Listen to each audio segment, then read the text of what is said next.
Hello, boys and girls. I know that many of you have seen The Wizard of Oz on TV, and so I thought it might be a fun chapter book to read. I think when you hear the book, you will find that it's a little bit different than the movie, but it's a little bit the same as well. This book, The Wizard of Oz, is by L. Frank Baum, and this book has a few illustrations by Lisbeth Zwerger, but not very many illustrations. So I'm going to remind you that when you listen to a book that is mostly words, you're going to want to really make a movie of that book in your head. So imagine what's happening in the words so that you can really understand the story. And that's just a trick, that just make a movie of it in your head. Now, today we're going to read the first chapter, and the first chapter is called The Cyclone. For those of you guys that don't know, a cyclone, another word for that is a tornado, and it's a storm where the winds go round and round and round, and it destroys a lot of stuff and can pick things up, and it's very strong. Now, when you come to words in this book that you don't know, a good idea would be to pause the book really quickly and write those words down and look those words up to try to figure out the things that you don't know. And if it's a word that you really need to know to understand the story, go ahead and pause the story right away and look it up right away so that you can understand the story. Okay, here we go. I'll read one chapter each recording, okay? Chapter 1, The Cyclone. Dorothy lived in the midst of the great Kansas prairies with Uncle Henry, who was a farmer, and Auntie Em, who was the farmer's wife. Their house was small, for the lumber to build it had to be carried by wagon many miles. There were 4 walls, a floor, and a roof, which made one room. And this one room contained a rusty-looking cooking stove, a cupboard for the dishes, a table, 3 or 4 chairs, and beds. Uncle Henry and Auntie Em had a big bed in one corner, and Dorothy a little bed in another corner. There was no garret at all, and no cellar, except a small hole dug in the ground called a cyclone cellar, where the family could go in case of one of those great whirlwinds arose, mighty enough to crush any building in its path. It was reached by a trapdoor in the middle of the floor, from which a ladder led down into the small dark hole. When Dorothy stood in the doorway and looked around, she could see nothing but the great gray prairie on every side. Not a tree nor a house broke the broad sweep of flat country that reached the edge of the sky in all directions. The sun had baked the plowed land into a gray mass with little cracks running through it. Even the grass was not green, for the sun had burned the tops of the long blades until they were the same gray color to be seen everywhere. Once the house had been painted, but the sun blistered the paint and the rains washed it away, and now the house was as dull and gray as everything else. When Auntie Em came there to live, she was a young, pretty wife. The sun and the wind had changed her, too.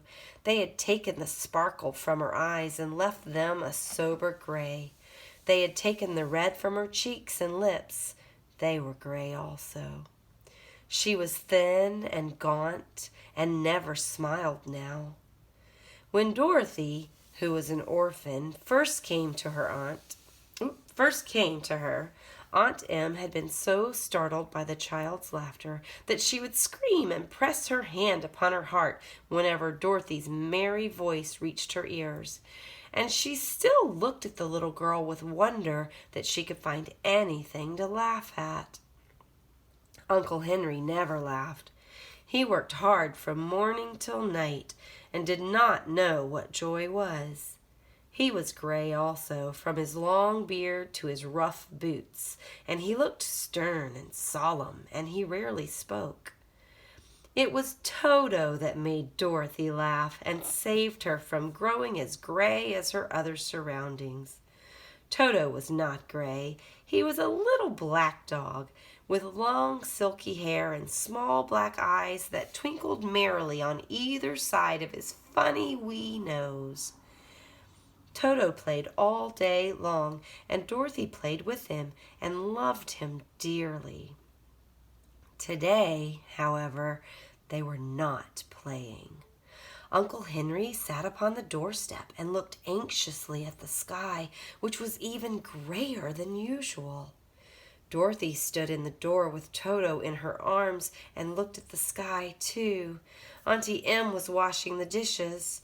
From the far north, they heard a low wail of the wind, and Uncle Henry and Dorothy could see where the long grass bowed in waves before the coming storm. There now came a sharp whistling in the air from the south, and as they turned their eye that way, they saw ripples in the grass coming from that direction also. Suddenly, Uncle Henry stood up. "There's a cyclone coming, Em," he called to his wife. "I'll go look after the stock." And then he ran toward the sheds where the cows and the horses were kept.